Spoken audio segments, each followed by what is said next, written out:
Should be live, good sir. Good Hello. evening. Good evening to you, Riley. Dude, episode 35. Indeed, it is 35. It is crazy. We are here with yet another live stream.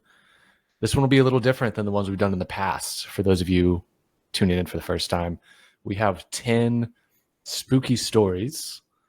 I almost called them horror stories when Riley and I were initially planning this, but some of them are just so eerie. I don't even know if they're horrific.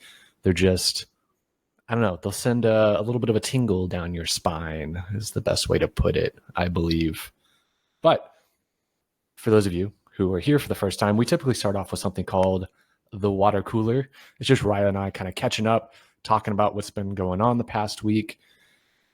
Riley, have you seen the news with the hurricane? Dude, I was just gonna bring that up, man. It's wild. Yeah. Like, I know we're doing spooky stories tonight. That in and of itself is like a real life spooky story. And for those of you who are just totally unaware of what's happened, because it seems like a lot of people aren't aware what's happening along the eastern half of the country right now, unless you live there. Because the news, like, yeah, they're talking about it, but they're not really talking about it that much. But I've seen a lot of articles say like biblical levels of flooding. Like some towns have just been completely wiped off the map. I feel like I interrupted you though. Go ahead with. No, you're good. No, like I saw an article that came out like a day ago, yesterday or the day before, that said that one of the dams in Tennessee had they said it failed, but then they said it almost failed like a few hours later. I don't know, but it said like it was like a literal life or death situation for people, like to evacuate now. Like we can't help you. Like you got to get out of here. And so it was one of those, like they knew the hurricane was going to be bad, and the fact that it got leveled up to a category 4, which I think is probably one of the first category 4s we've seen in a long time. It was insane. Like I have friends that live out in North Carolina, I have friends that live in Georgia, Tennessee. Like I'm like checking in. I'm like, are y'all good out there? Like it was just a freak anomaly, and I don't think anyone was truly prepared for it. Like even for areas that usually get hit by hurricanes weren't even prepared for what happened. Yeah, it's crazy because some of those places are just inland enough. You don't think you should be concerned with hurricanes all that much. Like with me being in Austin, like, yeah, I'm aware when hurricanes, come up the Right. Texas Gulf, but like I'm not overly concerned. But man, it makes you wonder. Right. It makes you Well, wonder. I saw a map, I think it was today, that there's another tropical storm that has I think it said a 60 or 70% chance to turn into another hurricane and go up the almost the exact same path as this one just did, but they don't know how strong it would be if it did, but they're already predicting another potential hurricane. And I'm like, dude, if these places get hit with hurricanes or another hurricane, like and surprisingly, I mean, my heart goes out to the families who have lost people and everything, but it's like I'm surprised that there haven't been more people that have lost their lives in this hurricane because of how bad it was. But you're not wrong. Like when it says biblical levels of flooding, like I don't want to get biblical heavily tonight, but dude, like if you're not a believer after this, like man, I'm just saying. But dude, it's insane. Like my heart goes out to those families. And yeah, I know y'all were getting ready to go to Universal. Was it Universal Studios or Disneyland? Daddy's streaming one of our church members, and they were about to literally make a drive to Orlando to go to Disneyland. I think a week from now, 2 weeks from now, something like that. And so it might not even be available. They might not even be able to go. I'm about to make a terrible joke, but it sounds like Daddy Streaming is really not going to go to a theme park. He's going to go to a water park. You're a terrible person for laughing, but I'm sorry. I'm sorry. But but again, though, it is a tragedy. Like, I've even got some of our church members have family that was out there that was hit. Everyone is okay. All my friends are okay. But again, hearts go out to those who lost their lives, to the families who have had people who have lost their lives, and hope you all still make it out of this. I hope everything gets taken care of for you guys. I hope y'all are, hope the recovery process won't be too hard. I know that that's easy to say because we don't have that stuff where we're at, but I hope everything ends up okay for y'all, and hopefully for a fast recovery for everyone. So definitely. Yeah. It's just crazy. It's a real life spooky story that you never want to experience, but life comes at you fast sometimes. You know, Mother Nature, she is a cruel mistress when she wants to be. Yep. Well, other quick updates. I saw your Dallas Cowboys made it out of Thursday Night Football successfully enough, so we don't have to, I guess, spend too much time on that. North Texas won its football game this week pretty handily, so it was a good week, at least for SMU football. beat Florida State, I think, Yeah, if I'm not mistaken. But yeah. my fantasy league, unfortunately, I'm about to end up 1-3 in my fantasy league this year. It is not, dude. Injuries have been killing me. I don't think I'm going to make it to the playoffs. I mean, it's still very early in the season. If I can just get McCaffrey and Cooper Kupp back, then I think I'll be good. But I don't anticipate them coming back anytime soon. But we'll see what happens. But right now, not looking good for my fantasy team right now. But it is what it is. And other than that, I mean, I don't have any other updates. I mean, it's just been a busy, productive week. And yeah, it was the highest streamed Thursday night football game, which I can see why, because Dallas lost 2 in a row. So it's like everyone wanted to see, like, okay, are they going to win or are they going to lose? But to everyone's shock, they beat a team that hasn't won a single anything in like 6, 7, 8 years. So it's like, did you really beat a good team? No, you did. You almost lost, actually. Like, you won by 5 points. So we'll see. We'll see what happens. I'm still emotionally unattached to that team until the playoffs come around. We'll see what happens then. I know we talked about this last week, but man, the Dallas Cowboys truly are America's team, win, lose, or draw, just from like a program valuation standpoint, the amount of money they bring in. And I didn't realize that, fun fact, Daddy's streaming, about just being the highest streamed Thursday night football game, because that was on Amazon Prime, correct? So I know people always, the youth are okay with getting able to have those games be streamed, but I know the older generation sometimes find difficulty trying to stream, football games on Amazon Prime. So if they were able to break Thursday night football records on the stream counts, it just goes to show how many people are truly invested tuning into the Dallas Cowboys. Right. Even with a rough start. But yeah, but like I said, week wasn't too bad. I mean, I don't know how your week was, but mine was just, again, it's kind of another one of those weeks where it's like you don't remember a lot, but you did some stuff. And so it's just, I'm kind of just rolling with it now and just trying to, see what this happens this week. So yeah, my birthday's tomorrow. That's the biggest news I got. Yeah, we could say, hey, happy birthday, happy early birthday. I mean, I'll text you tomorrow either way, but yeah, it's all good. I'll be 31, so I'll be 30 something. God, dude, you old. You're old. I know, man. Remember the 1900s? That was a good time period. I know, man. Like, I'll be 30 in March. I didn't realize you were actually that much older than me. Not that much older, just you're about what, 6 months? Yeah, something like that. Okay, I thought it was older than that, but yeah, I turned 30 in March, so yeah, not too bad, but yeah, happy early birthday. It's gonna be a good episode tonight, and we got a lot of good stuff in store for you guys, and hope that y'all enjoy it. So to kick it off, yeah. So for those of you, if you couldn't tell already, we got the lights turned down. We got some spooky stories. I'm gonna kick it off here. We got, I don't want to call it a top 10, but we got 10 spooky stories that we think are spooky. Thus the title, right? Yeah.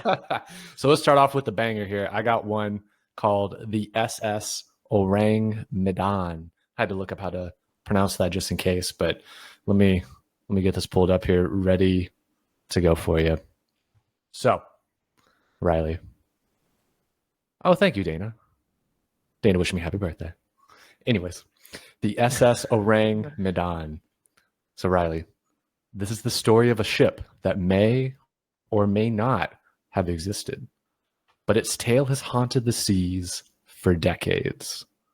Now, it was a Dutch freighter, the SS Ourang Medan, sailing through the tropical waters of the Straits of Malacca sometime in the late 1940s. But it wasn't the destination of the ship that made it infamous. It was the chilling distress call that was broadcast to every vessel within range.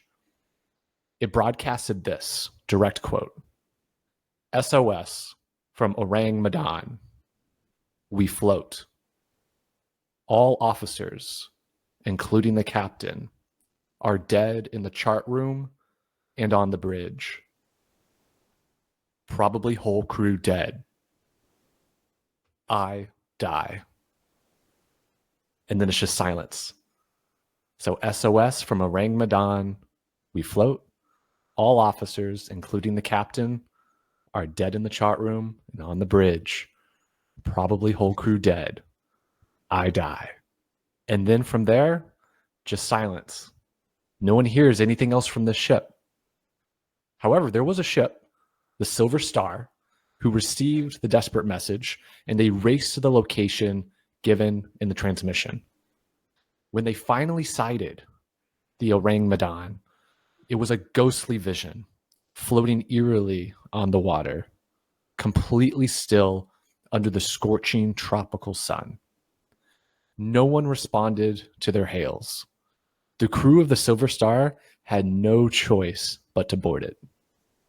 The scene they found was the stuff of nightmares. Now, the decks of the Ourang Medan were littered with the bodies of the crew.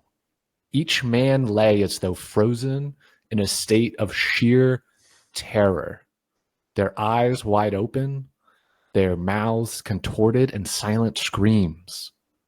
No blood, no wounds, no sign of a struggle.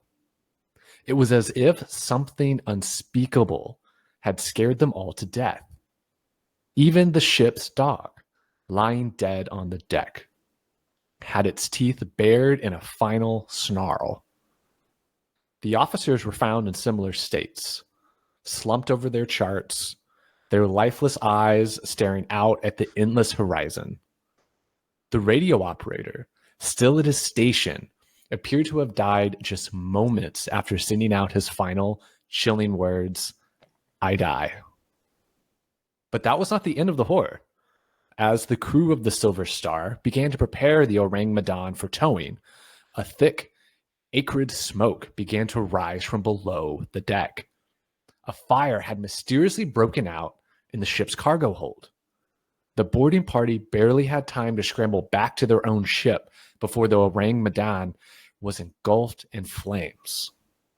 Then, in a terrifying explosion, the ship sank into the depths of the ocean, taking its deadly secrets with it forever. Here's where it gets weird, though. There are no official records that the Ourang Medan exists. No ship by that name has ever been found in the registries, leading many to believe it may have been involved in illegal or secret activities. Now, some claim it was carrying a cargo of dangerous chemicals, perhaps nerve gas or other wartime substances, improperly stored, potentially leaking toxic fumes that silently killed the entire crew. But others believe that something far darker, something supernatural, had come aboard the Ourang Medan and claimed the lives of the entire crew. Now, whatever the truth may be, the SS Ourang Medan remains one of the greatest mysteries of the sea, and one that still sends shivers down the spines of sailors to this day. But nobody really knows what the heck happened with the SS Ourang Medan. So here's just a few key facts to take away from this, just to bring it back. So even though we don't know too much about the Ourang Medan, other than the ship that attempted to rescue the Mayday call, we do know that this ship in the story was first reported in 1948, even though there's no official records that the ship itself ever existed. We do know that the crew was found dead, but they had no physical injuries. But what was weird was that their faces were frozen in terror. We know that the ship mysteriously caught fire and exploded before it could be properly investigated. And some of the possible explanations include chemical leaks, nerve gas smuggling, or potentially supernatural forces.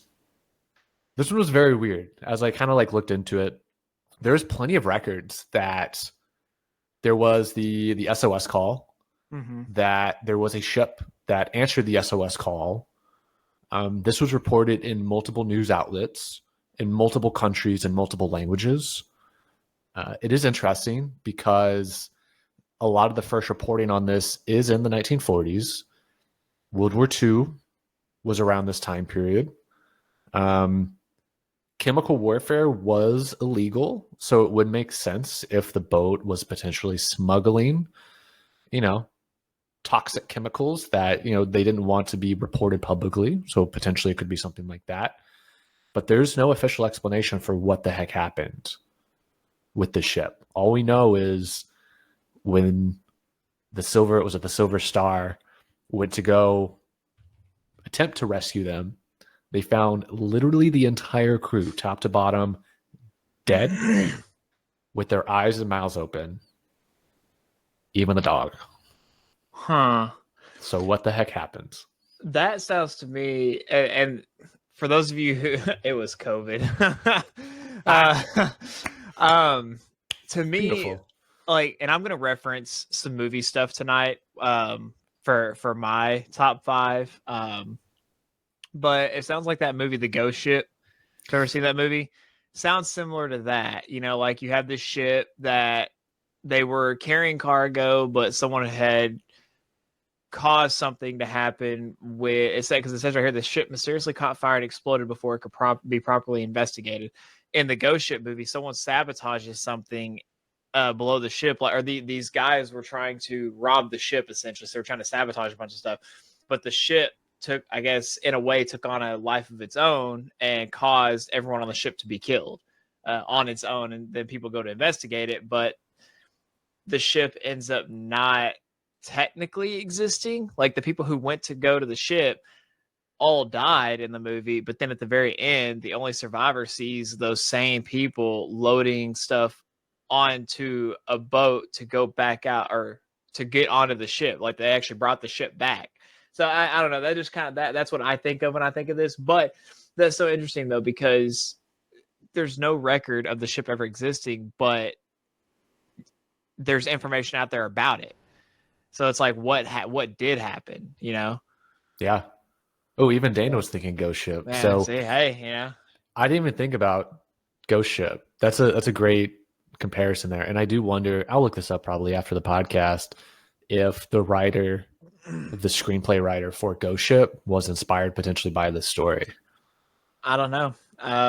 That's, like I said, it just, the fact, I mean, you had it laid out: chemical leaks, nerve gas smuggling, or supernatural forces, all of which I think at some point played a part in that movie, if I'm not mistaken. I know the supernatural forces, but I can't remember if like the chemical leaks or like they were planning something. I can't remember all the details of the movie. It's been so long since I've seen it, but and it happened around, I want to say it happened around that same time, because the way that people dressed, it was kind of in that time period, but it was like a nice tuxedo gala kind of thing on the ship. So I don't know. I remember that. Yeah. Back in the day when people dressed up to go on ships. Yeah. So it was something similar to that. But yeah, we used to be a civilization, man. We dressed up to go on things, on planes, on boats. Now you're just wearing joggers to the airport. I mean, if I get to dress up every chance I get, I do. Like, there's nothing wrong with it. You got to feel good sometimes. Dana, is that true? Leave a 1 in the chat for yes. Let's see if you're telling the truth. Riley likes to dress up. I know you like to wear hoodies. I do. So I do like to wear hoodies, but here's the thing though. It's like most of the time, like if we're going somewhere, like if we're just going to the drive-through, I'm not. But if we're like going somewhere to do something, it's like, I got my boots, my jeans. I may still wear a hoodie, but hey, I'm rocking that hoodie out, looking good while I'm wearing everything else. So, but yeah, so that was his number 5. So my number 5, I took the time. I wasn't going to do a story-based thing, but while you're reading and I was listening, I was like, I'm going to see what happens here. So all of mine are going to be movie references for anyone who tunes in on this. So my number 5, for those of you who have seen the movie A Nightmare on Elm Street, all these movies are based on true events that I'm going to be talking about tonight. But my number 5 is A Nightmare on Elm Street. And the story as goes is The Haunting on Quiet Street. In the late 1970s, in a small, quiet neighborhood in Los Angeles, whispers spread about strange occurrences happening to a family of refugees who had recently moved from Southeast Asia. The Nguyen family, Father Mean, Mother Lan, and their teenage son Bao had fled the horrors of the war-torn region, seeking peace and safety in America. But what followed them was something far darker than anyone could have imagined. From the outside, everything seemed normal on Quiet Street. Small cul-de-sac lined with cozy houses and friendly neighbors. But within the walls of the Nguyen home, Bao was haunted by something no one could explain. He started having nightmares, not just the typical kind that left you with a shiver or a brief moment of panic. These nightmares felt alive. Bao would wake up in the middle of the night, drenched in sweat, his heart racing, like he had just escaped from something horrific. In his dreams, a shadowy figure stalked him, lurking just beyond the edges of his consciousness. Sometimes it wore a tattered cloak, sometimes its face was a twisted mask of terror, but it was always there, watching him. At first, his parents dismissed it as stress. After all, they had been through so much. But Bao insisted it wasn't just a dream, it's real. He whispered to his mother one morning, his voice shaking, "It's waiting for me. Every night it gets closer." Lon comforted her son, telling him that nightmares were just that, dreams that couldn't hurt him. But deep down, even she started to feel an unsettling sense of dread. Bao's health began to deteriorate rapidly. He refused to sleep, staying up for days at a time. When he did doze off, it was only for minutes before he would jolt awake screaming.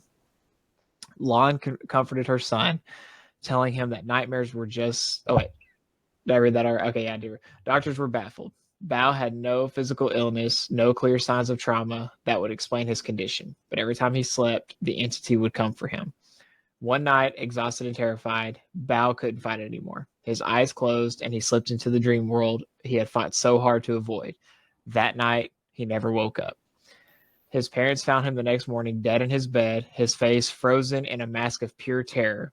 The autopsy revealed no clear cause of death. It was as if he had simply died of fear.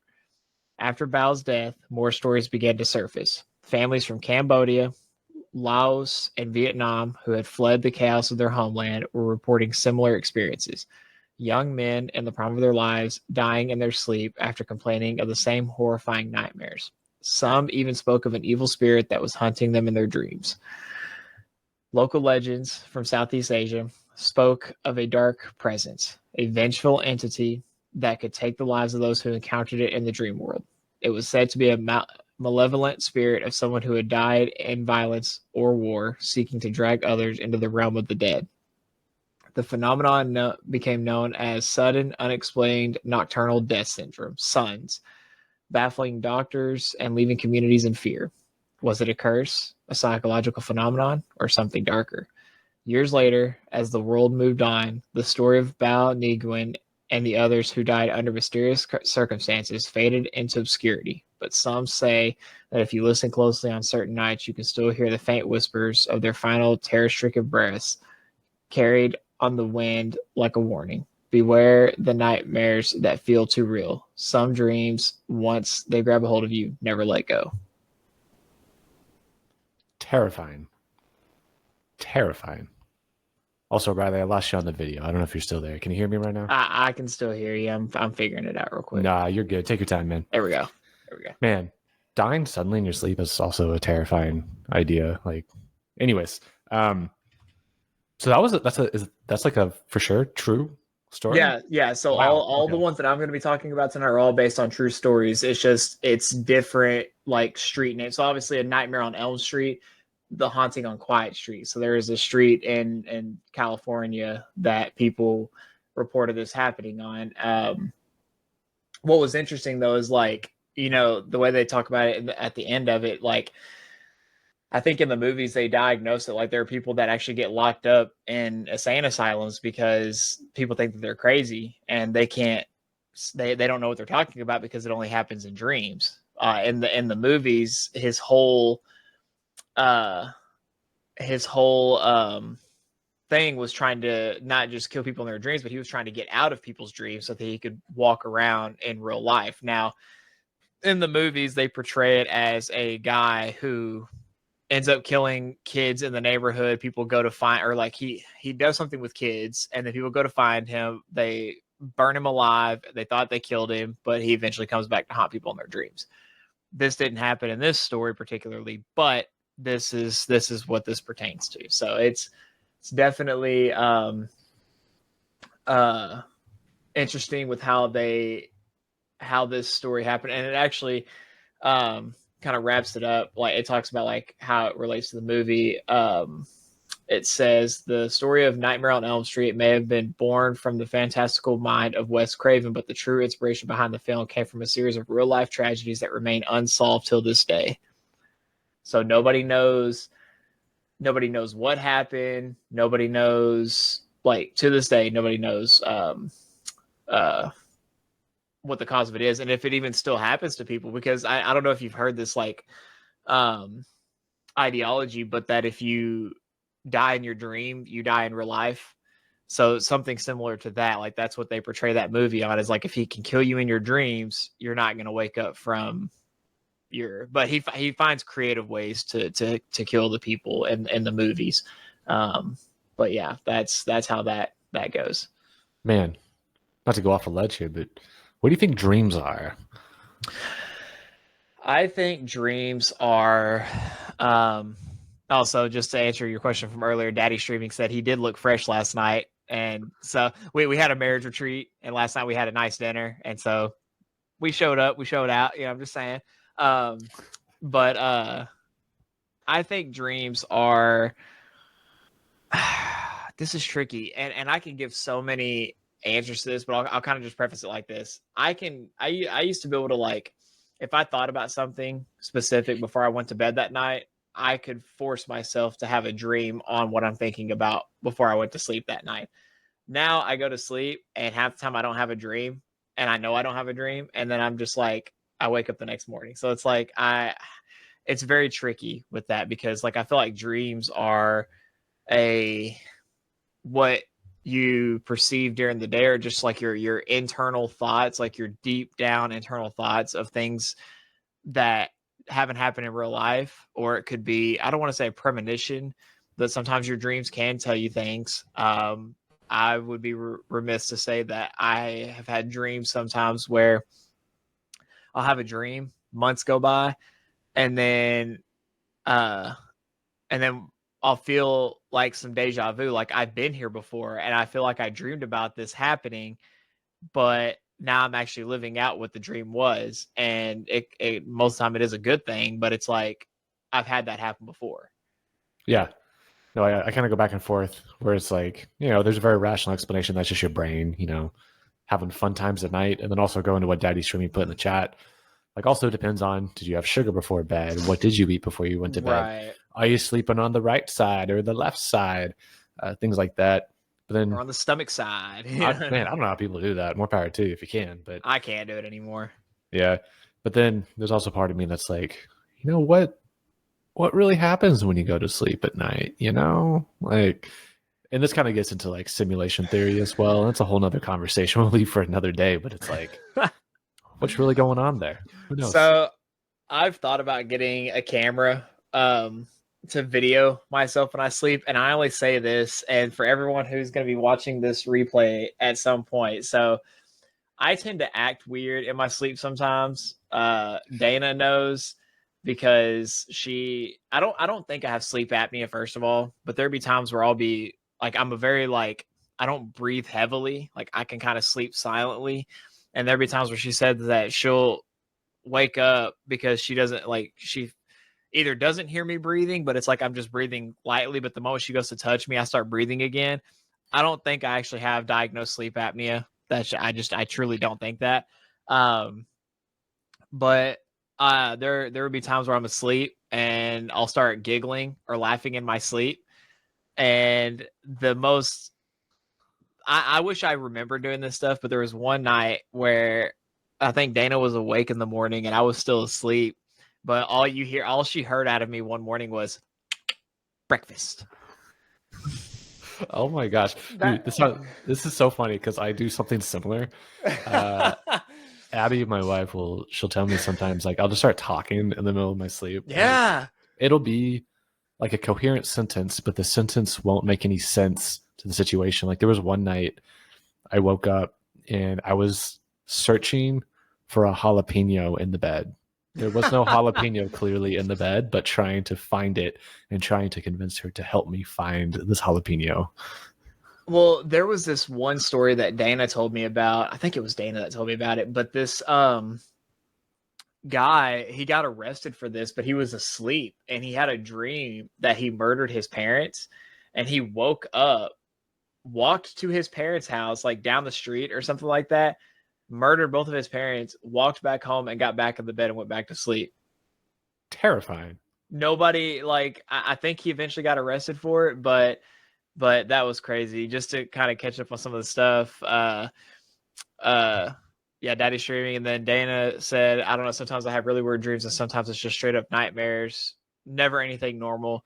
And Daddy's streaming, yeah, they did have their daughter who had a couple seizures, but they had a sleep study. But he could only imagine what they recorded while she was sleeping, and then Dana was like, click click, breakfast. So yeah. I'll leave you with this before we go into the next one. Is Riley, remember the last people we saw who got a camera to film themselves sleeping? They made a movie called Paranormal Activity, and everybody died at the end. Yeah, so that's why I'm like, do I want to? Is it that serious? But dude, I'm interested just to know what I do in my sleep. I'm just saying. Yeah, and mid-roll advertisement here. If you like that mug that Riley was drinking out of, let us know. Go to unscriptedcompany.com. There's a merch store. You're a smart cookie. You can find it. But on to the next spooky story. The Dyatlov Pass incident. So Riley, this is no mere legend. This actually happened. Yeah. In 1959, a group of 9 experienced Russian hikers, led by Igor Dyatlov, set out into the unforgiving wilderness of the Ural Mountains. They were seasoned adventurers, fully prepared for the cold, the snow, the harshness of the terrain. But they weren't prepared for what awaited them in the frozen abyss. Days later, after they left, search parties went after them, and they found their campsites because they were wondering, where did the heck these people go? They didn't come home on time, so let's go look for them. When they came across their campsite, what they discovered has baffled investigators for decades. Now, the hiker's tent was still standing, but something was terribly wrong. The tent had been sliced open from the inside, as if the hikers had been desperate to escape whatever was inside with them. Their belongings were still there: food, equipment, boots, everything a group would need to survive a brutal Russian winter. So, why had the hikers fled barefoot into the snow? Now, the first bodies were found not too far from the tent. They were frozen, wearing only their underwear. It seemed as though they had run out in sheer panic, straight into sub-zero temperatures, and succumbed to the cold. But things were about to get much, much stranger. Further away from the tent, the bodies of the other hikers were discovered. Some of them had injuries so severe they defied explanation. One had a fractured skull. 2 others had such massive internal injuries, broken ribs and crushed bones, that it was as if they had been in a violent car crash. Yet, their skin bore no bruises, no external wounds. Even more disturbing, one of the hikers was found with her eyes and tongue missing. What? Right? Now, what could have possibly caused these injuries? There were no signs of an avalanche or even an animal attack, no evidence of a struggle, no footprints other than the hiker's own. Now, the official investigation ruled that the group had died to a compelling natural force, but that vague conclusion has only fueled more theories over the years. Some say they were caught in a military test, victims of a secret Soviet weapons or radioactive experiment. Others believe they encountered something paranormal or even extraterrestrial. Ooh. Locals whisper of strange lights seen in the sky over the mountains that night. A sign that whatever killed the hikers may not even have been from this world. And to this day, the mystery of the Dyatlov Pass remains unsolved, and the area is avoided by many. Some say the mountains still hold the secrets of that terrifying night. Secrets better left undisturbed. Now, just for a quick recap, this happened in February 1959 in the Ural Mountains over in ye olde Russia. In total, 9 hikers had fled their tent that night. They all died, barefoot in freezing temperatures. 4 hikers had been injured with severe injuries. 1 was found without eyes and a tongue. And of course, like I mentioned at the tail end there, there's a wide range of theories, from avalanches and infrasound-induced panic to secret military tests, UFO encounters, but no one knows what the heck happened to these experienced hikers. And let me lean into that. These were experienced hikers. If you research the story on your own, you can find out that these folks were very well trained. This wasn't like, you got a group of 10 guys together and said, hey guys, we're going on a men's retreat on a hiking adventure. These were like well-experienced hikers who, for whatever reason, fled their tent from the inside, cut a slash in the tent, escaped. They even bothered to get dressed, even though they had all the stuff needed to survive the cold winter.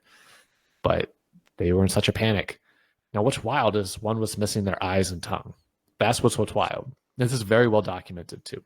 So, yeah, that on that specifically,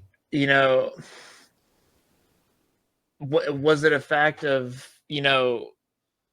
they just, was it a paranormal aspect? Like you said, like, they had UFO encounters, avalanches, but to me, like with some of the injuries that you described in the story, it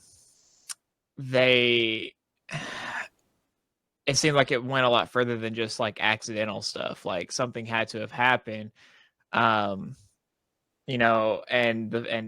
having the actual historical significance to back this up, like in history, like this did happen. Like I said, some of them had fractured skulls. They had massive internal injuries, broken ribs, crushed bones. Avalanches can do that to you, like sudden thing, like nature driven things can do that to you depending on what it is. But to me, like, the beginning of it, when you mentioned that the tent had been sliced open from the inside, was there something that got inside that they were trying to get away from? Like, and the thing about stories like this is that nobody actually knows what happened except for the people that were there, and no one's actually going to find out after that. That's to me. So yeah, I think that's one of the big things with these mysteries is, you only people that know are those that were there that day. And all of them in here, let me show you this real quick too. These are the photos of those folks. There's like there's monuments in this location. It's well documented. Like there's a lot of lore around this, but it's very interesting. Yeah, no, I mean, if it was like secret weapons, radioactive experiments, things like, during those times, that wouldn't surprise me because Russia was, for those of you who know what Chernobyl is, that was a big thing for them at that time, was testing new weaponry, developing certain weapons of mass destruction, but also too, you had just the radioactive towers. So like they could have just been testing just new technology, or software. Yeah. So. No, for context, this was like in the heat of the Cold War. So who knows what was going on? We'll never know what happened. They could have been just out there, just it says experienced Russian hikers, but it's like maybe they were hired by the Russian military to go out and perform. I don't know, just to do research. Who knows? I don't know. But yeah, I definitely would like to know more on that one as far as like the kind of ins and outs of what happened. And like the fact that one was found without his eyes and tongue, like that doesn't make sense to me. Like what could have caused that to happen? So I don't know. Your next one though has always fascinated me because I know all yours have like a movie connection, but I've loved the movies about the idea. I've looked into a little bit myself, but so I'm excited to hear your take on this. Right. I did put a link in the notes, so if you wanted to follow along with that one, just so that I could, because I've been getting all my stuff. But so this one's called The Curse of 112 Ocean Avenue. So for those, again, another movie reference. If you have seen the Amityville Horror, they had probably like three of these movies made. Like they had a remake. Yeah. but they had like a bunch of different variations of the movie made. But this is the original of what happened on that. But it was a cold November night in 1974 when the quiet town of Amity, New York, would forever be changed. At 112 Ocean Avenue, a large Dutch colonial home stood silent under the moonlit sky, its windows like vacant eyes staring into the darkness. Inside, 6 members of the DeFeo family were asleep, unaware that the night would bring unspeakable horror. Around 3:15 a.m., a series of gunshots shattered the stillness. Ronald DeFeo Jr., the eldest son, methodically moved from room to room, executing his parents and siblings while they slept. The police later arrived to a grisly scene, each family member lying face down in their beds, brutally shot with a high-powered rifle. There were no signs of struggle. How had no one awoken during the massacre? Why had the neighbors heard nothing? The mysteries would only deepen. Ronald was arrested and later claimed that strange voices in the house had driven him to kill. But the horrors of 112 Ocean Avenue were far from over. A little over a year later, in December of 1975, the Lutz family, George, Kathy, and their 3 children moved into the house. Lured by the prospect of a dream home at a bargain price, they knew of the DeFeo murders, but they weren't superstitious, and the home seemed too good to pass up. They believed the past was behind them. They were wrong. They showcase that in the movie. I think of the one variation with Ryan Reynolds in it, they show that like the murders happened. They were like, "Oh, we're gonna move into this house." From the moment they stepped inside, an oppressive energy clung to the air. The house seemed to breathe with a malevolent force, waiting to reveal itself. At first, it was little things: doors slamming on their own, cold drafts that chilled to the bone, and a strange smell of decay that would come and go. But soon, the terror grew. George, the family patriarch, felt it the most. He became obsessed with the house, constantly stoking the fireplace to ward off the unbearable cold that seemed to seep from the very walls. He began waking at exactly 3:15 a.m., the time that DeFeo murders had taken place, every single night, drenched in sweat and filled with a growing sense of dread. One night, George heard strange noises coming from the basement, a low, guttural growling. When he went to investigate, he found the basement walls oozing a thick black substance as if the house itself were bleeding. But it was upstairs where the true nightmare unfolded. Kathy was plagued by vivid, violent dreams of the DeFeo murders. She would wake up screaming, convinced she had seen their final moments. Her body began to bear strange marks, scratches, bruises that had no explanation. And then one morning she looked in the mirror and saw her face withered and aged, like something was draining the life from her.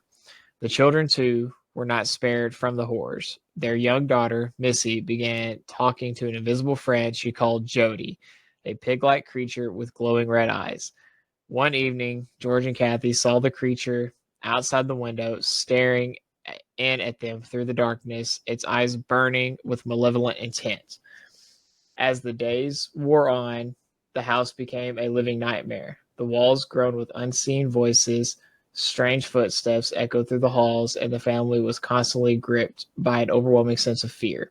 The final straw came when Kathy was physically levitated out of her bed as though something was trying to rip her from the world of the living. Let me see if I can figure this out.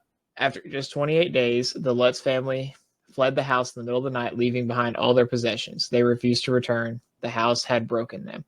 In the years that followed, investigators and paranormal experts were drawn to 112 Ocean Avenue, hoping to uncover the truth behind the house's sinister past. Some claimed the house was built on an ancient Native American burial ground. Others said the land was cursed by a dark force, a portal to the demonic that had been unleashed long before the DeFeo murders. The Lutz family's experiences were immortalized in books, movies, and documentaries, but the question still lingers. Was it all a hoax, or is there something truly evil lurking within the walls of 112 Ocean Avenue? The house still stands today, though its infamous address has been changed to deter curious thrill seekers. But those who have lived there since claim that something dark remains, shadows that don't belong to anyone, unexplained noises in the night, and that ever-present feeling of being watched. Whatever the truth, one thing is certain. Some houses aren't haunted by the dead. They're alive with something far worse. It says this spooky version of the Amityville Horror blends the factual events surrounding the DeFeo murders and paranormal experiences of the Lutz family with the eerie supernatural elements that have made the legend of 112 Ocean Avenue a lasting part of haunted lore. Wow. I couldn't help but I don't think there's a connection here, but there was a song by Yellow Card from back in our childhood called Ocean Avenue. I looked up the lyrics because you probably heard it's like there's a place off Ocean Avenue where I used to sit. Yeah. Has nothing to do with that. But it was in my head the whole time you were reading that story for some reason. I was gonna ask you, do you believe in demons?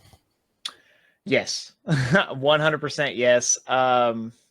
And this isn't just by stories that I've heard, from some people in our church that have talked about it, but there's when you have people in, like, whether you're preaching about Christ or just anything like that, like related to that. But I think that and don't get me wrong, I've kind of been intrigued sometimes. I'm like, I'm going to get a Ouija board. But I've definitely rethought that after hearing some stories that people have told me. Because if you truly want to see darkness and demonic presences, you will find exactly what you're looking for if you look hard enough. I'm just saying. Yeah. The one thing Ouija boards are interesting because I'll never buy one. I'll never use one. But when you look into a Ouija board, like it's a toy.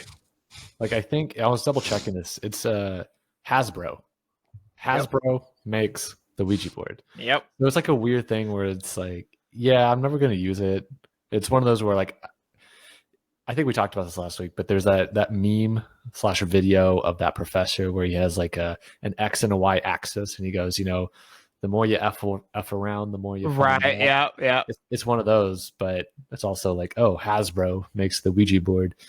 But yeah, no, I think there's definitely a lot of truth to it. I don't know, like, there's so many interpretations or like depictions of what a demon is, and I don't know which version is totally true, but I think there definitely are evil forces out there. I think, like, when you look at like history, like historical wise, back in like the early 1900s, going back into the 1800s, like nowadays, like when people talk about demonic forces, no, it's not.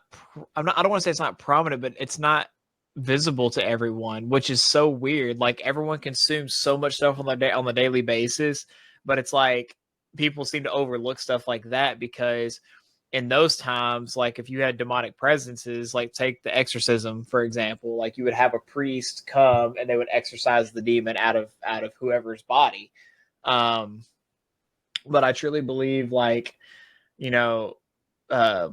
if I think the correct succubuses, like things like that, I truly believe in stuff like that has an effect on you. And to say that, with there being a good side, there's not a bad side. Like there's a lot to be said about that. And we could do a whole episode just on, the origin of demonic forces. And we should. That's a great idea.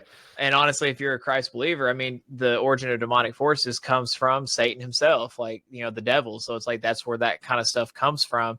But then you also have people too, that they may not have gone into that afterlife yet, but they're just stuck in between that plane, like when you see like the haunted shows and stuff like that. There are people like who have passed away that don't want to move on yet, but they just want to cause as much terror as they possibly can. And so there are movies that depict that kind of stuff too. So it really just depends. Daddy Streaming said a lot of mental issues were thought of to be demonic infestations as well. Valid. Back in the day. But who's to say that, and I'm not taking away from people who are schizophrenic, but who's to say that schizophrenia isn't a version of, because you could have demonic presence in your body that's telling you to do one thing and act one way.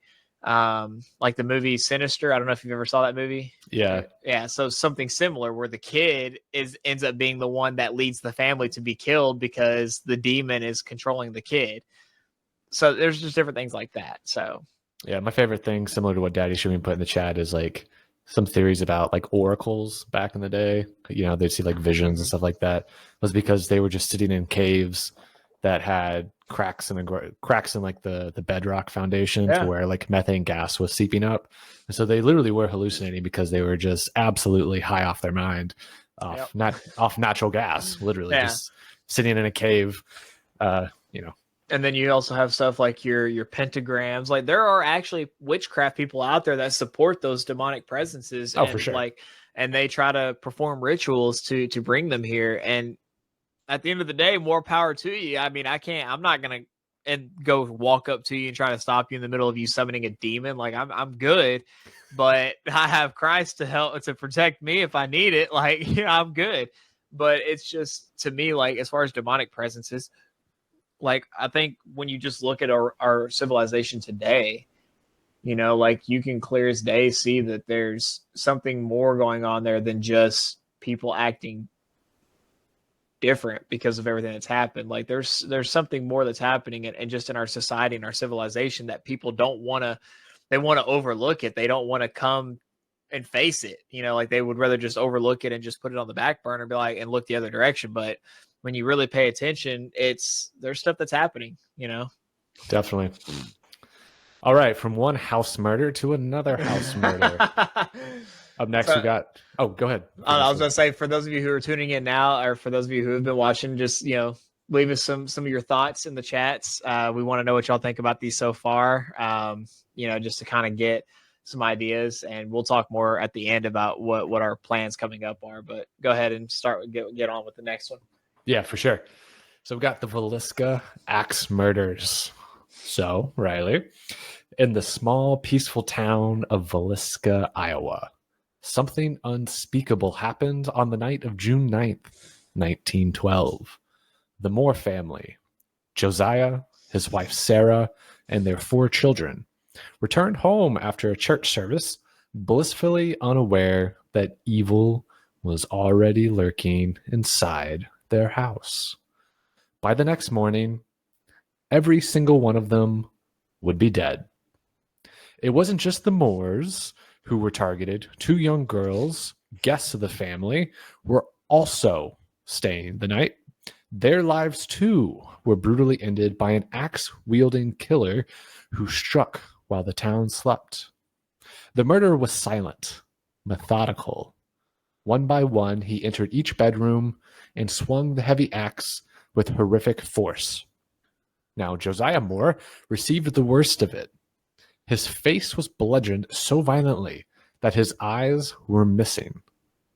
The killer then moved through the house, murdering Sarah, their children, and the 2 Stillinger sisters who were the guests of the night, before calmly covering the bodies with bedcloths. But it's what the killer did next that has haunted investigators for years. He took the time to cover every mirror in the house with sheets. Some say it was because the killer couldn't bear to look at himself or at what he had done. Others think it was a ritual of some kind, a way to hide the souls of the dead from the mirrors. And then there were the cigarettes.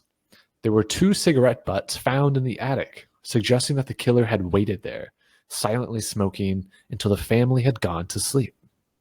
The police had no shortage of suspects, but no one was ever convicted of the Villisca Axe murders. Some believe a traveling preacher was responsible.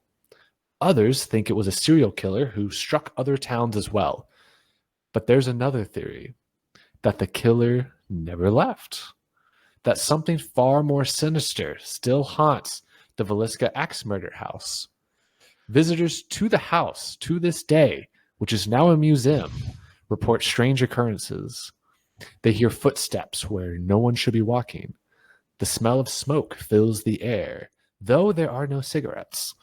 And some claim to see shadowy figures lurking in the corners of the rooms where unspeakable evil once reigned. Now, as a quick recap, this happened in Villisca, Iowa, June 9th, 1912.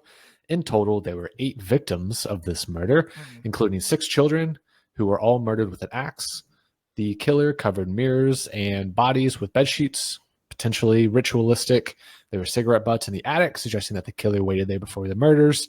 And the house is now considered haunted. And you can go there. There's a museum, and paranormal investigations happen there quite frequently. Dang, that was actually a lot in just such a short little bit of a text. First, let me say, Trina, we have a new commenter. So welcome to the stream. I saw that you said you had fled a haunted house with your husband a long time ago. We would definitely love to hear more about that. Definitely. Maybe give us some details. Maybe we can look up some information and maybe talk about that in an upcoming episode, because October is Spooktober. For those of you who don't know, this is our kickoff to October. So some of these topics we may dive deeper into, and we may just have a whole entire different list of topics that we're going to dive into over the course of this month. But thank you for tuning in. We appreciate your comments, and definitely love to hear more about that. I kind of have a slight issue with this. So first off, how the heck are you going to show up back to your house and not notice or smell cigarette smoke coming throughout your house if you don't smoke in your own house as it is? That's kind of my one thing. But also too, the identity of the person, was it a traveling murderer? Because they obviously had known what they were doing when they committed these murders. Was it because I think, what was it you said, the Moore family returned home after a church service? Obviously Christ believers, all that kind of stuff. Was it someone that just didn't like that family? Was it someone that, like they said, a preacher? But how many preachers do you know that just go around killing people? I don't know. Well, that's the thing, man. You go far enough back in time. I mean, it's hard today to get away with a lot of stuff just because we have security technology. We have ways to find people. Right. But if you go far enough back, in 1912 is kind of where you're getting into this time period where people were just committing crimes and getting away with it because DNA, DNA didn't really even come around to the late 1980s, early 1990s. It was going into the 80s, and that doesn't surprise me in the least bit. But for me, was the guy just was he just being as still as could be, just sitting up there and no one heard him in the middle of the night creeping around the house? Have you heard the stories of people, homeless people that live in other people's homes and they never know? Have you heard those stories? I've heard of some of them, but I haven't heard of a lot. It happens, dude. People live in attics, and some people just never know. And you also have scenarios where you have people who do Airbnbs, where the owner of the Airbnb is living inside the home behind a secret wall, and no one ever knows about it until they get caught in the middle of the night or something like that. It's fairly well documented. It's kind of if I ever stayed in an Airbnb, and you know me, I'm always packing. And it might not be my house, but it's if I feel like someone that's not supposed to be there is there and I don't know them, that the owner of that house is liable to get shot in their own house. And then how is that going to work in the court of law? I don't know. But I don't know. I that's definitely an interesting story. I think that, they turned it into a museum, but to me it's did they really do a deep dive enough to try to find out who it was or what the motive was? Because to me, hearing you read this was there was no motive. It was just a cold-blooded, think of your Michael Myers Halloween. They weren't, I don't know, they just felt the need to kill. They got a sudden thrill to murder people. So. Yeah. And what Dana put in the chat too about crime scenes weren't as secure, if secure at all, back then. And this is small town too. Let me share my screen real quick so you can see Villisca, Iowa. Right. Let me zoom in. So this is Villisca, Iowa in 2024. So you can see every road in the entire town. But if we zoom out, just to give you context here, this is smack dab in the middle, not in the middle, but it's out there. Omaha's the nearest relevant large city, and even Omaha is on the smaller side. I mean, it's definitely a pretty decent sized town community, but it's out there. It's tiny, dude. That's definitely out there.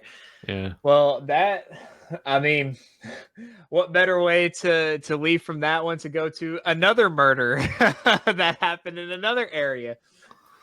So again, for those of you who might be tuning in now, I based mine off of movies, and they're gonna get crazy. I have a banger of one that is gonna I'm ready to talk about that one Like, just to preface, I'm so excited to talk about that one.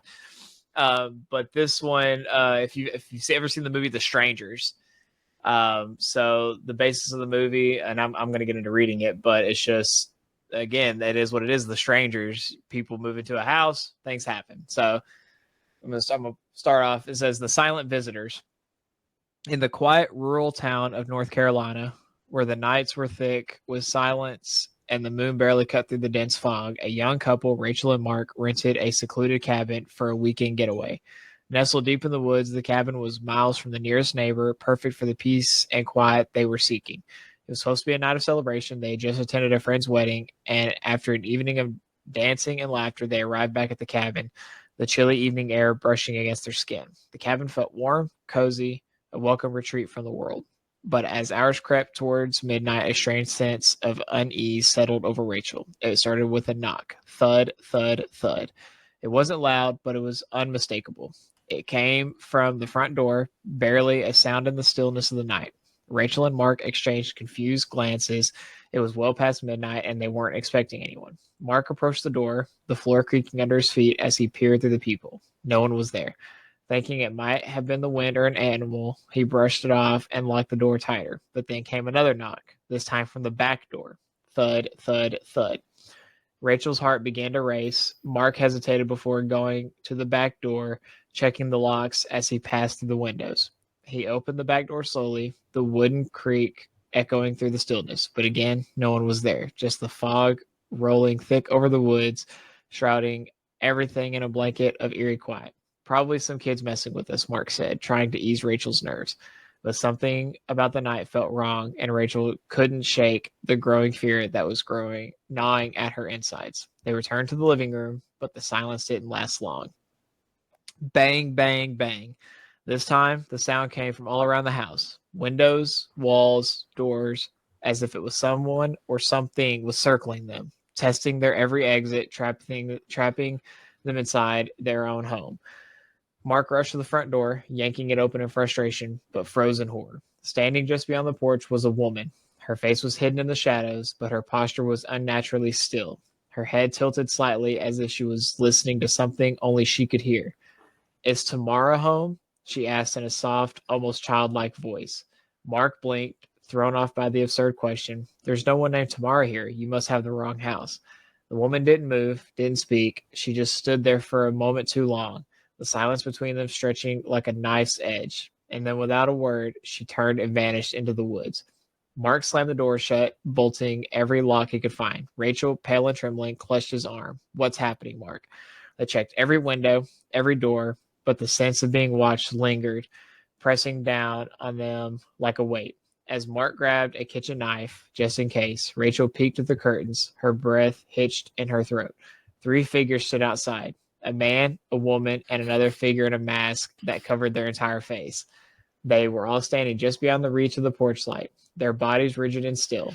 It was as if they were waiting for something. The masked figure suddenly lifted their hand and pointed directly at the window Rachel was hiding behind, as if they had known she was watching all along. Rachel stumbled back, her pulse pounding in her ears. "Mark, they're here. They're outside."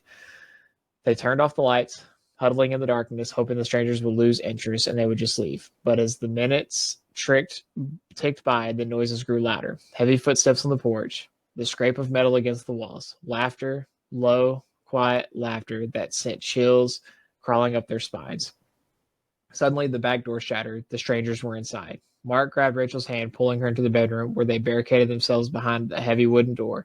They could hear intruders moving through the cabin, slow, deliberate footsteps echoing in the hallway, the soft shuffle of feet on the floorboards, the sound of objects being moved, examined. The strangers weren't in any rush. They knew their prey and had nowhere to go. Rachel and Mark held their breath, their hearts hammering in their chests, hoping, praying that the intruders would leave them alone. But then the bedroom door handle turned, slowly, deliberately. Click. The door creaked open, and there they stood. The masked figure led the way, followed by the other 2. No words were spoken, no demands were made. It was as if their only purpose was to invoke terror, and terror they did. "Why are you doing this?" Rachel screamed, her voice cracking with fear. The masked figure tilted their head, considering her question. Then, in a voice that chilled them to their core, they answered, "Because you were home." The true story behind the strangers draws on real life events like the random killings of the Manson family in the 1960s, where intruders targeted homes simply because they were there. In the years that followed, similar home invasions and senseless acts of violence left families shattered, their lives forever changed by the horrors that came uninvited into their homes. To this day, the fear of someone knocking at the door in the dead of night lingers, a reminder that sometimes terror isn't born from personal vendettas or reasons. Sometimes evil just simply knocks because it can. That is terrifying. Just to know that that could very easily happen to anyone. Yeah. Like that could happen at any apartment, any house, any vacation home, Airbnb. Yo, middle of the night, knock, knock, knock.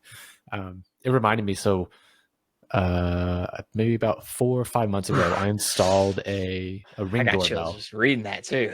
Right, dude. I'm sitting there. I'm like, oh, this. I'm like looking around me. I'm like, I heard a noise back behind me too, and I almost like, what's going on? I'm right here. Yeah. I Anyways, installed go a ahead. Ring doorbell a couple months ago, and I guess so. I don't know if you've ever like taken apart a doorbell to see how it operates, but there's like 2 currents that run, and the whole idea is the doorbell allows the 2 currents to touch, and that's what causes the thing inside to go ding, basically. Right. So I had to move that around, and I made sure that they weren't touching because you don't want them to touch because that's how a doorbell works. But every now and then, there like a bug will get back to like a spider or something, and it will basically create an arc in the current, so it'll hit the doorbell. Even though if you touch our Ring doorbell now, it goes to like our app. No sound inside is made, right? Because it's not connecting the 2 wires. So in the middle of the night, this has happened a couple of times where you'll hear ding, ding, like from I can just imagine now. I can imagine you being like, "What the heck is here at my house?" Like 100%. Dude, the first time it happened, it was like 3 a.m. My brain was not on, and like rationally, the doorbell cannot be rung. Even if somebody's there, like you cannot ring our doorbell. You have to use the Ring doorbell, hits our app, right? So when the sound's made, like of course oh, it's like a bug or something. But at 3 o'clock in the morning, when your brain is not fully awake, the first thing you're thinking of is, who the heck is at the front door and what is about to go down? So that's what I thought about when you were reading that story. It was like, it's a terrifying thought, just to know that someone breaks in just because they can. Not like, this is one of the reasons why I'm like, if I travel, like I am traveling with like knives, my gun. Like obviously I got to check gun laws in other states and stuff, but it's like, dude, I'm not traveling anywhere without a gun because like you never know. Like I know where all my guns are right here. And like I said, you technically have one way to get into my apartment, but it's one of those like, when we get a house, like I'm gonna pull some John Wick stuff. Like I'm gonna have like stuff hidden here, because if I ever need it, like I've got it. And so that's just, it truly is like terrifying. Like if you haven't actually watched the movie, watch the movie, because in the movies, like I think after the end of what I read, this goes on all night. Like they don't just get murdered in the middle of the night, to my knowledge, like in the story, but the story ends the way it did. But they tortured them all night, and I think one of them is already dead by the morning, but then one of them is still alive, and they kill that person, and it's in the middle of the morning time, and they just kill him, and then they just walk out. Nothing left behind, no weapons left behind. They just walk out. And then they're never seen again until the next time that they decide to do something. That is crazy. That's crazy. Just I told you, man, I'm bringing it tonight, man. I got some good stuff. Yeah, man. All right. Next one I got. This one's a little bit of a throwback in terms of what type of spooky it is. Mm-hmm. So this is the Bell Witch haunting. Now, Riley, the legend of the Bell Witch is one of the most infamous hauntings in American history. And it all began on a quiet farm in Adams, Tennessee in the year 1817. Now, the Bell family, led by Farmer John Bell, lived in peace for many years. But then, strange things started happening, things that no one could explain. It began with odd noises. At first, it was just knocking, light taps on the walls, as if someone was knocking from the inside. But soon, it escalated. The sounds of chains dragging across the floor could be heard at night, and the children would wake up screaming, saying their bedclothes were being pulled away from them by invisible hands. It wasn't long before the entity made itself known. It called itself Kate, and it had one goal: to torment the Bell family, particularly John Bell and his daughter, Betsy. Kate would slap, pinch, and pull Betsy's hair. John Bell, the head of the household, wasn't spared either. He began experiencing violent attacks, choking sensations, and fits that left him gasping for air. And yet, there was nothing visible, nothing they could fight or stop. Kate was not just a poltergeist. She could speak. She would curse the family, mock their suffering, and reveal secrets no one should know. And as time went on, her powers grew. She would speak to visitors, predicting future events with chilling accuracy and scaring off anyone who tried to help the Bell family. Now, the haunting culminated in John Bell's death. He had been sick for weeks, suffering from a mysterious illness, and one morning he was found dead. And by his bedside was a small vial of poison. Kate laughed and claimed responsibility, saying she had killed him, just as she had promised. And at his funeral, witnesses reported hearing her mocking voice, laughing and singing hymns in celebration of John's death. Now, before vanishing, Kate promised she would return 7 years later. And she did. But after that, she disappeared. Or so it seemed. Now, the Bell Witch Cave still stands on the property. This is apparently a cave that Kate originated from. And to this day, strange occurrences are still reported there. Visitors hear voices in the dark, objects move on their own, and some even say they felt the invisible hand of Kate herself, still lurking, still watching, still waiting. So all of this took place in between the years of 1817 and 1821 in Adams, Tennessee. The Bell Witch tormented John Bell and his daughter, Betsy, causing physical harm and, of course, terror. The entity, which we have no idea who Kate really is or was, claimed responsibility for John Bell's death by poisoning, and the Bell Witch Cave still remains a haunted site where paranormal activity is still reported to this day. What gets me about this, and I'll get your thoughts, is people claimed to hear Kate like laughing and singing hymns at the funeral of John Bell. That's what's kind of wild, is other people that were not the family were like, yo, we heard this. But also this was a long time ago, so who knows, what's been lost in translation over the years.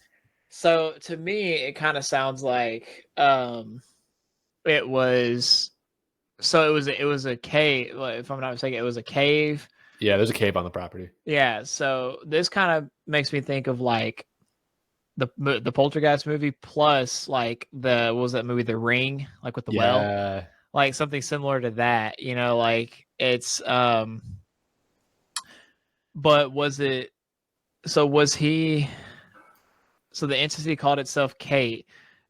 Was there a history of the man having any kind of family or former anything that was named Kate? Not that I'm aware of, looking into this.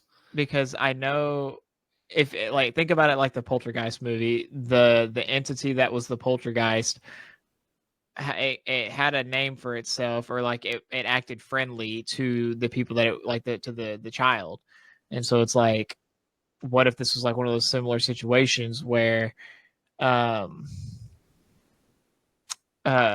maybe the entity was jealous of the daughter, like unless he had like a previous daughter that died on the property or something like that. Like, again, there's probably more to the story that we just don't know. But I mean, the entity went after his daughter, and it's just like this thing like had no remorse, whatever it was.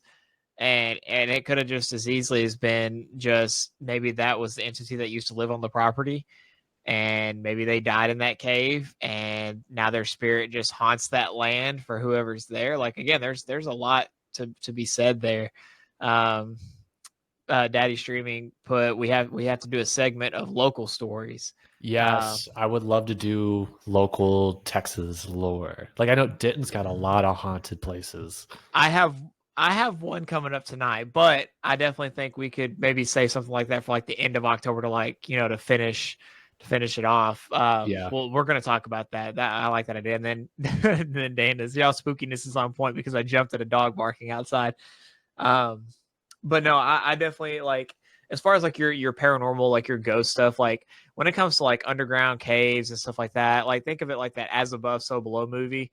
You never know what you're going to find when you go into this stuff. Like, it's just probably a demonic presence filled, area, or it could be something that connects one door to the other, kind of like Skinwalker Ranch and stuff like that, things somewhere like that. So, but yeah, so my next one, did you have any other thoughts on that one?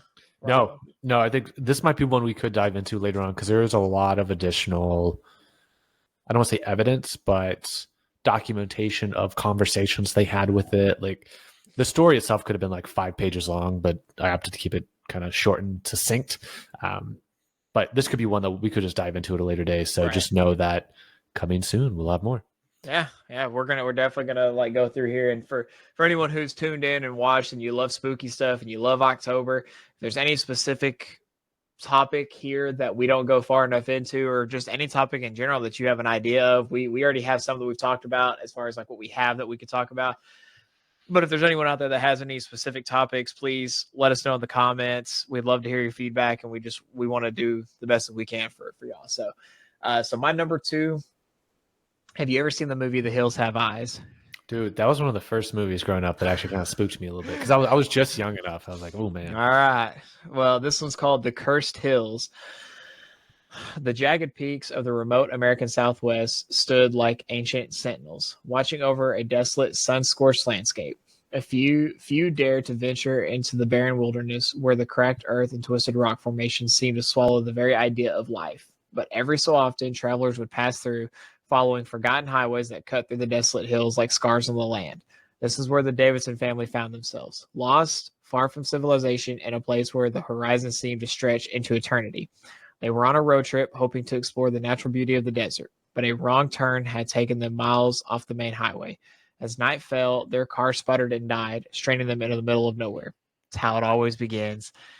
Great, just great, Tom, the father muttered as he climbed out of the car to inspect the engine. His wife, Susan, tried to calm their 2 teenage children, Claire and Jake, who sat nervously in the back seat.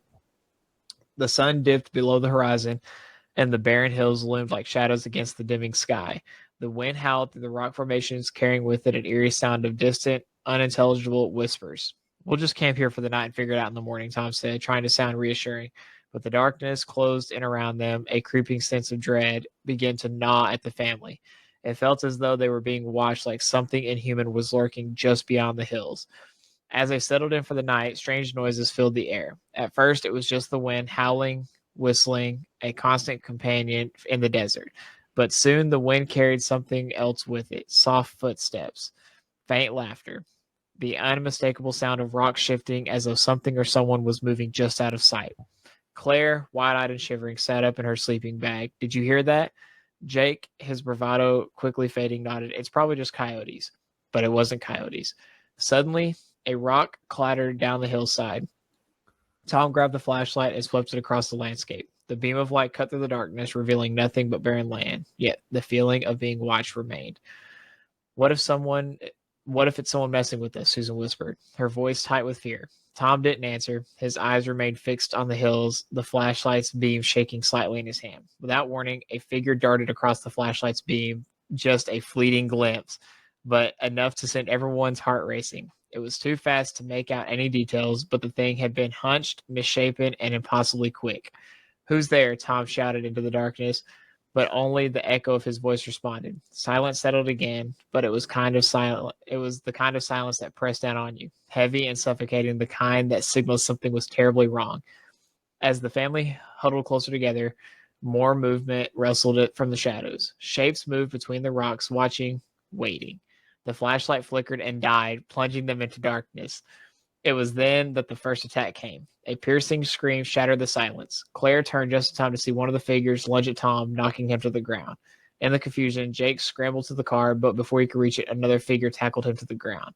The attackers were human, but barely. Their faces were twisted, scarred, and deformed from years of exposure to the harsh desert sun and radiation. Their eyes were wild, gleaming with madness. The creatures, the people, dragged Tom and Jake into the shadows, their struggles barely audible over the howling wind. Susan and Claire ran, stumbling over the rough terrain as they sought refuge in the hills, but there was no escape. The hills belonged to them, the others, and they had ruled these lands for generations. The family had stumbled into a forgotten nightmare, a dark chapter of American history long buried by time.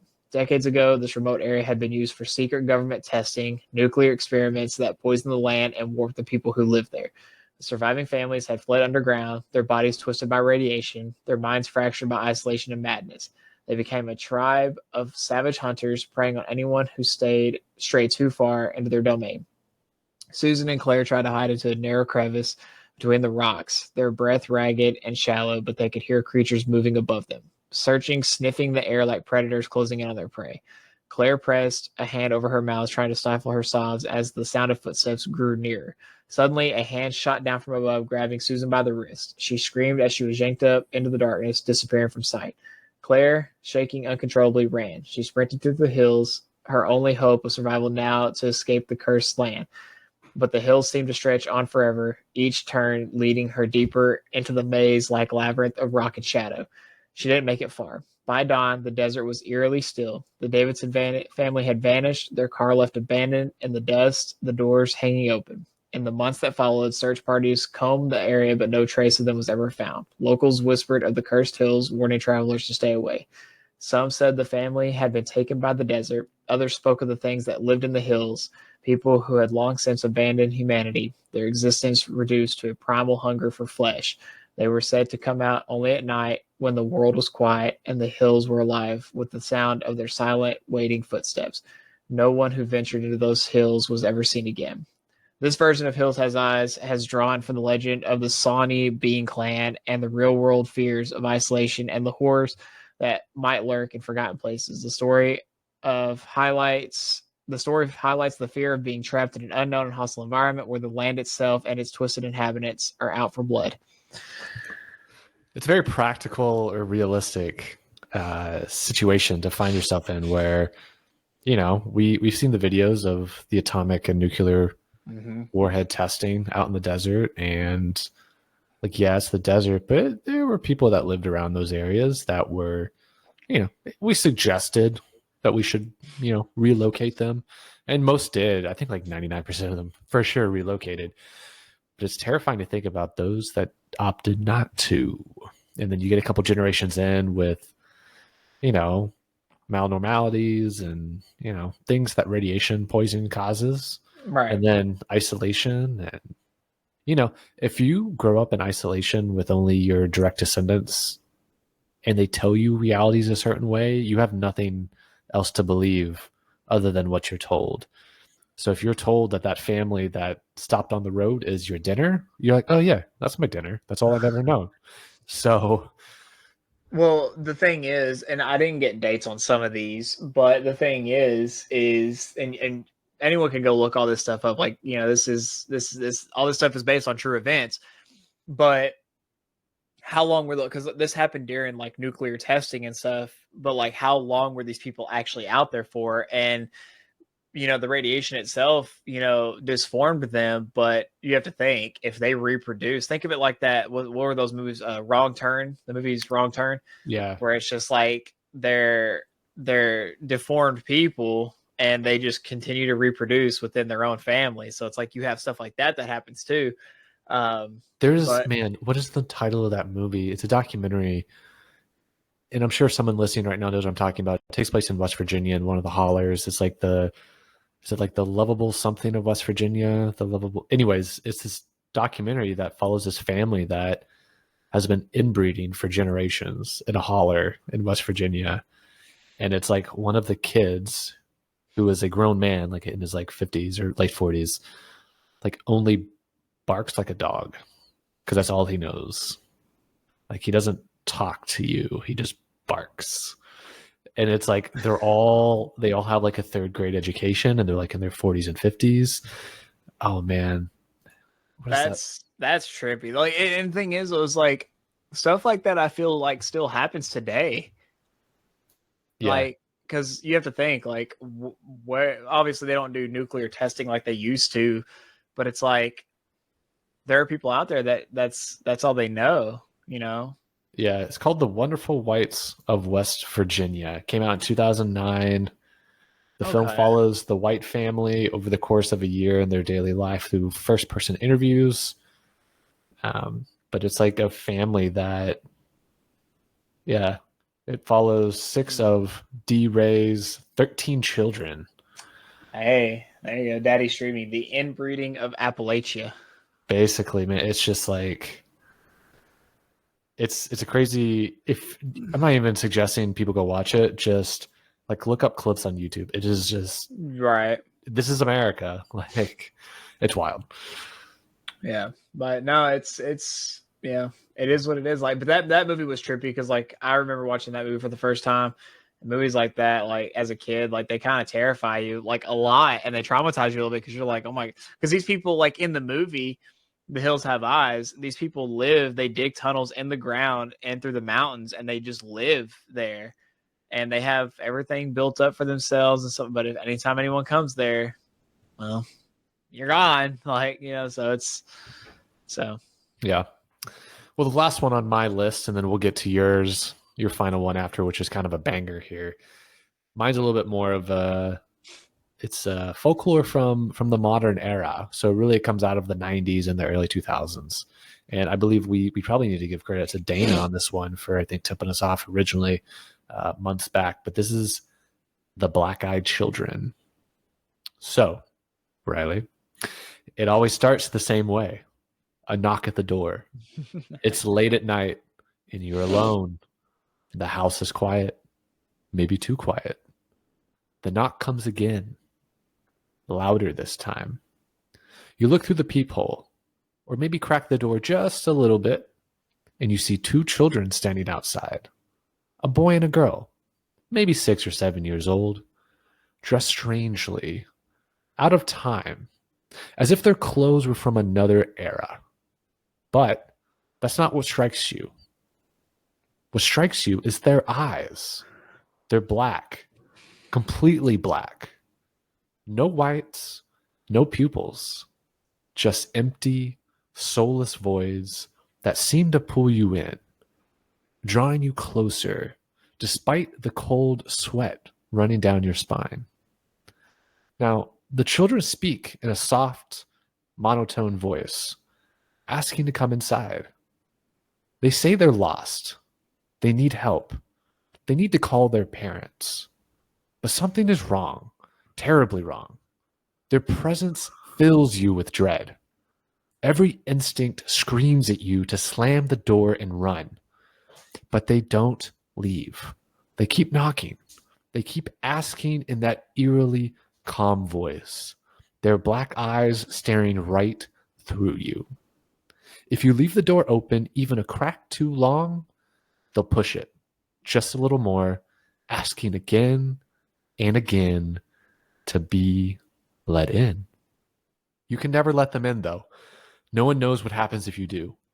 Some say they're vampires, feeding on the souls of those who make the mistake of inviting them into their homes. Others believe they're demons, or worse, aliens in human form, sent to observe us, to test us. Whatever they are, one thing is certain. If the black-eyed children knock on your door, you don't answer. Now, what's interesting about this one, it was first reported in the 1990s in Abilene, Texas. So this is a story out of Texas. And they've also been reported in Portland, Oregon. There's been some other places too, but they've been seen a lot across, the west and the southwest of the country. The black-eyed children, they typically appear as pale, unnerving children with completely black eyes. They love to knock on doors, so they do great in the Girl Scouts. They always ask to be let in, but they never fully force their way inside. They always kind of suggest their way in. Like I mentioned, there's theories out there. Are they demons? Are they vampires? Are they extraterrestrials? We don't know. To play devil's advocate, there is no physical evidence of this ever happening. There's just a lot of anecdotal evidence of people seeing these things. So who knows? Maybe they're demonic presences wanting your soul. So this to me, like, dude, there's so much with this in just that short little bit, but it's like, first off, if a random child comes knocking on my door, like, I mean, I'll open the door, but if I see that their eyes are just hollow black pits, like, I'm kicking that sucker down the stairs. Like, I'm not about it. I'm just not about. You know what we should do is this is really where a screen door comes in handy, because the screen door opens the opposite direction of the front door. So if we just reimagine the screen door is a home protection device from these black-eyed children, you can always talk to them through the screen door and just have the screen door be locked, right? Right. Because they can't really push their way through a door that opens the opposite direction, right? True. Yeah, that is true. They're like, darn, you foiled our plans. So for those of you listening, if you go to unscriptedcompany.com, you'll be able to find your new Black-Eyed Children home defense store for only 3 easy payments of $19.99. Yep. We can have it shipped out to you. But it's very eerie to me because, like, things like this, like, people reported stuff like this happening, and people, like, you have other people like, oh, that doesn't happen, but it's like, are they paranormal entities? Are they aliens? Are they demons? I mean, it's something that's not good that you probably shouldn't let into your home. But I don't know, man. Like, that's there's not much like evidence outside of people reporting what's happening. Oh, did you see what Daddy? Yeah, he's like, I'll make sure not to send my kids to Riley's house for Halloween. Can't be kid. Well, I know your kids. Okay, I know your kids. It's like, I'm saying, if I see just random kids that I don't know show up to my house, and they have black eyes, like, and I can clearly see it's not fake or paint, like, and it's just pits, like, he's gonna be giving them the elbow drop off the top rope. Right? Sure. Yeah, man. But it's some sweet chin music or something, So I don't know. Yeah. But it's it's chilling because it's like, and throughout all of these, like, for the ones that, like, people have experienced stuff in certain towns, it's like makes you feel like you could experience that at any time in your life. Yeah. At any point in your life, you could experience it, whether people believe it's true or not. So. Yeah. And there's a term for this, I'm sure, but it's the whole idea of, if you go somewhere where there's like a haunting or a paranormal, experience or activity, how you bring it home with you. There's a potential opportunity for that to happen. I know there's a term that defines that. Yeah. But it could be something like that too, where, if you go somewhere and maybe they follow you home and they come knocking on your door, similar to the strangers, they're just like, hey, like, we just want to hang out. I'm like, go hang out over there somewhere. But, like, we heard you have the HBO package. We just want to hang out. Right. But, and, like, eat your soul. But. Right. But I mean, and that is true. Like, you're not wrong on that because, like, you see that in movies, you see that in, like, some other stories of things that have happened. Like, you go somewhere and then you just inadvertently bring a spirit home with you, but you don't know that you bring a spirit home until it actually happens. And so, not that I enjoy going to haunted places, but, like, I'll drive by. So, like, there's a place where I grew up at, like, there's a house that someone had died, or, like, people had died or were killed in that house or something like that. And we had gone there as kids, like, to tour the house for, like, a school field trip. But I think of someone that just died in the house. Like, I don't think they were killed, but we went there. We didn't get to go throughout the entire house, but there are places like that exist, but you're going to find them in your older towns before you find them in, like, your newer towns. But that stuff is real and it happens. So. But yeah, all right. The moment we have all been waiting for, the moment I've been waiting for too. This one's going to be good. Bring it home. Before I get into this one, again, we appreciate everyone who's tuned in tonight. We appreciate all the comments. We appreciate everything. If you can't support us monetarily, again, we do have our coffee mugs, hoodies, t-shirts. If you're not able to support us in a monetary way, and if this is your first time tuning in to us, we just enjoy, talking about whatever, really, whether it's current event or not. So give us a like, give us a follow, leave comments, all that kind of stuff, and we'll go back through all that at the end. But we just appreciate everyone who's tuned in so far. Definitely. So for anyone who's currently watching, have you ever heard of the Texas Chainsaw Massacre?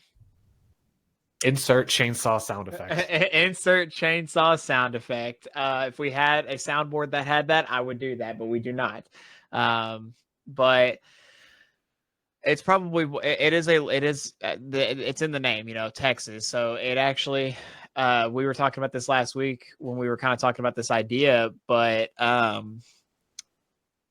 my co-host here actually found out that it was not far from where he currently resides at, where the actual events had taken place. And I'm going to actually read out the story, but it is based on true events. And then after that, we'll talk about it. So the Butcher's Harvest. The summer sun beat down relentlessly over desolate highways of rural Texas, turning the landscape into a dry, dusty wasteland.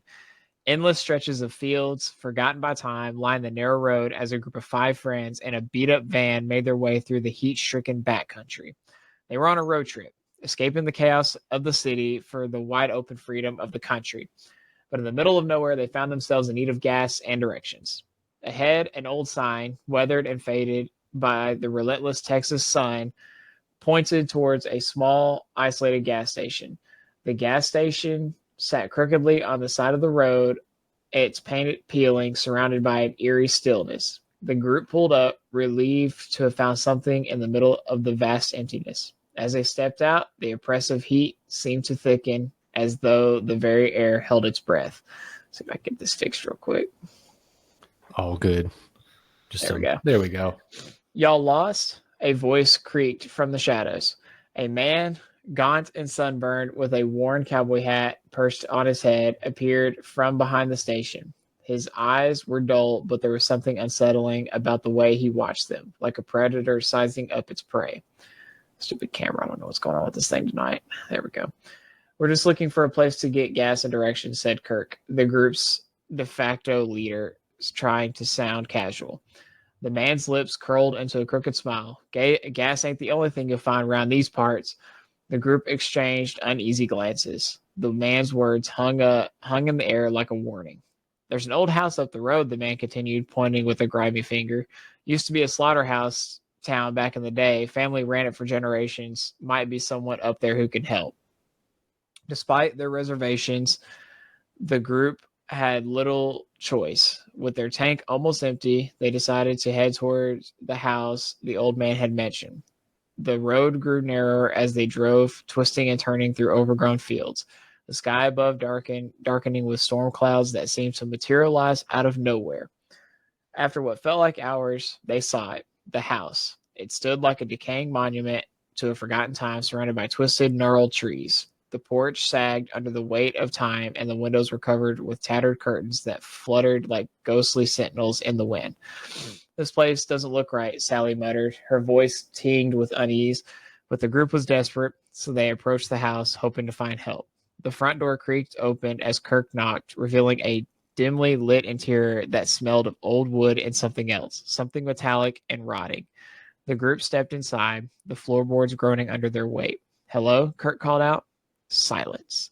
The house seemed abandoned, yet there was an undeniable feeling of being watched. The walls were lined with strange artifacts, rusted tools, bones, and tattered pieces of cloth arranged like grotesque decorations.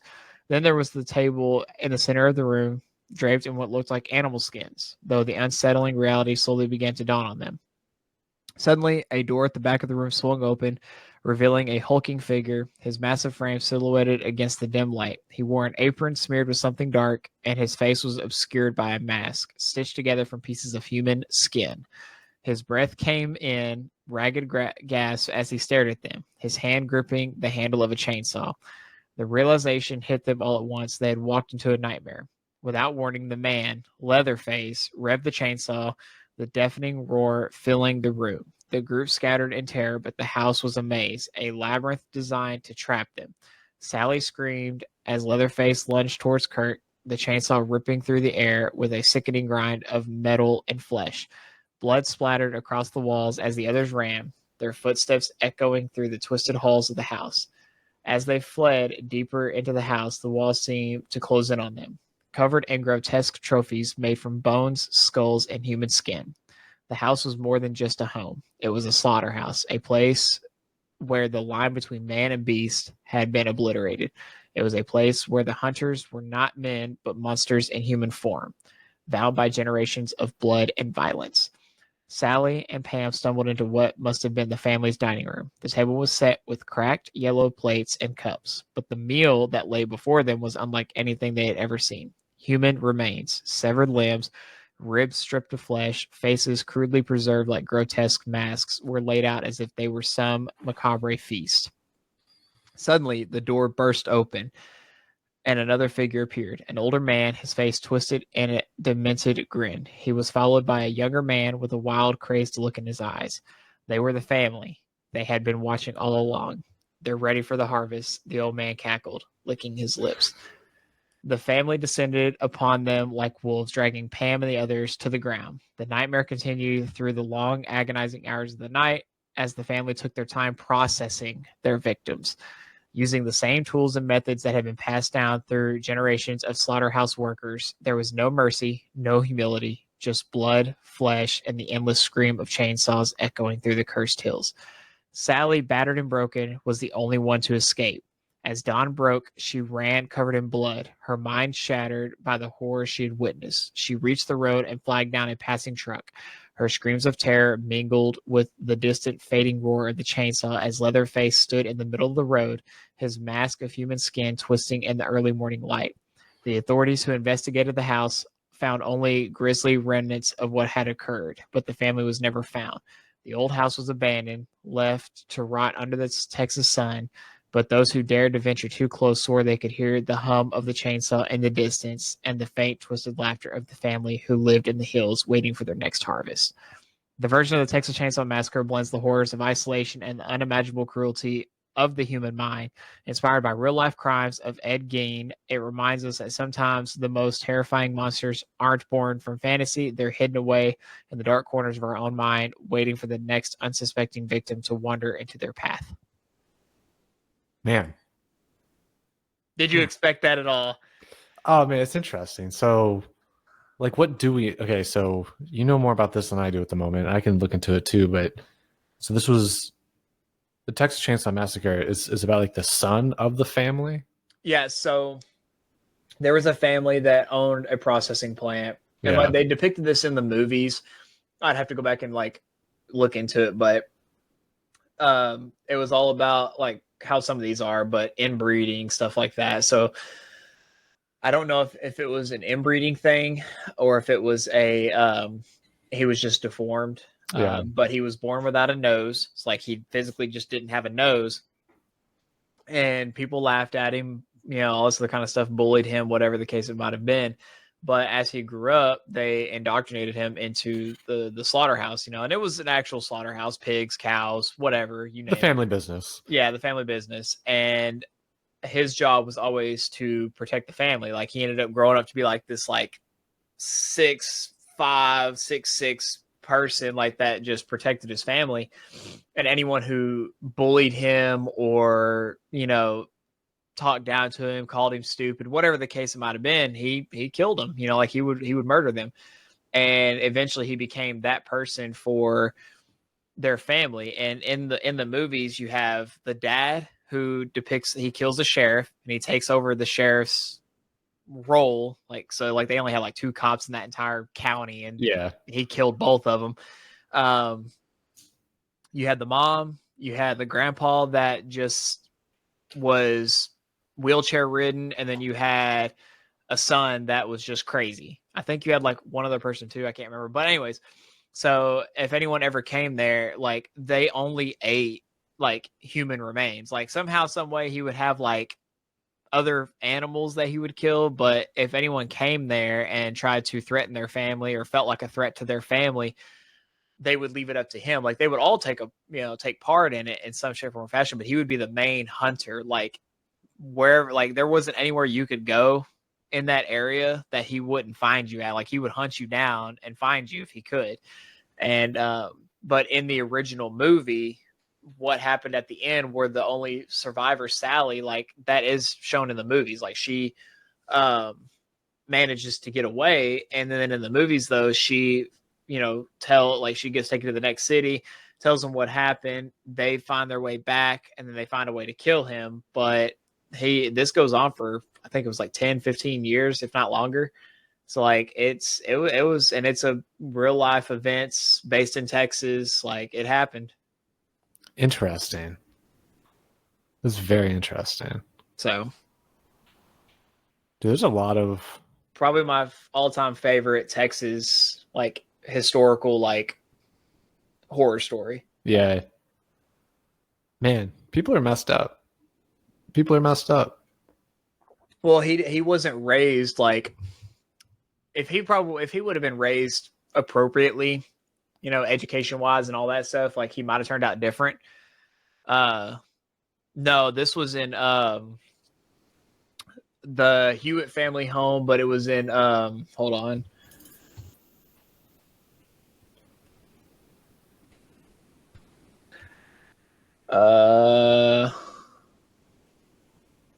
So was it in Hewitt, Texas? So they said right here, Kingsland, Texas, which I don't remember that because I remember seeing something else that we talked about the week before. So Kingsland's it's not too far from here, about an hour, I think, out. It's out northwest of here. It's up by Lake Buchanan. So they said like the filming was at a farmhouse, which that farmhouse looks familiar because in a different movie there was that farmhouse that was utilized. Hold on, I can find it real quick. Oh, that's hilarious. I'm looking at the house they filmed the movie in. Uh-huh. So yeah, it's located in here. Let me share my screen so people at home can see this too. Let me zoom in. So it's talking about how the Texas Chainsaw House located in Kingsland, Texas, on the grounds of the Antlers Hotel. But it's talking about how the original site is where La Frontera is now located in Round Rock. I know where La Frontera is. It's like a shopping center. It's just funny to be like, oh yeah, the shopping center was where this murder house used to exist. Well, see, it says right here, like the original person was based in Wisconsin, but that doesn't make sense to me because I remember like how they depicted everything, like unless he eventually made his way to Texas. But again, like there was so much that surrounded it based on like where it actually happened, where it filmed at, where like there's so much that goes into that. But be that as it may, though, the fact that this whole family took part of this, it wasn't just one person, but he did like the other parts family members took part in the killings probably, but he was the main the main person behind all of it. So like, and like, let me see here, hold on, let's see.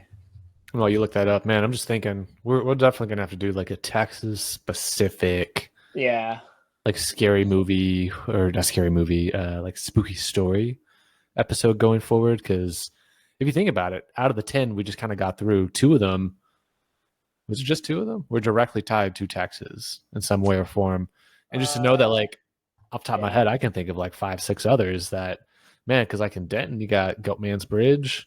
UNT's got a bunch of haunted buildings on its campus. I know you got,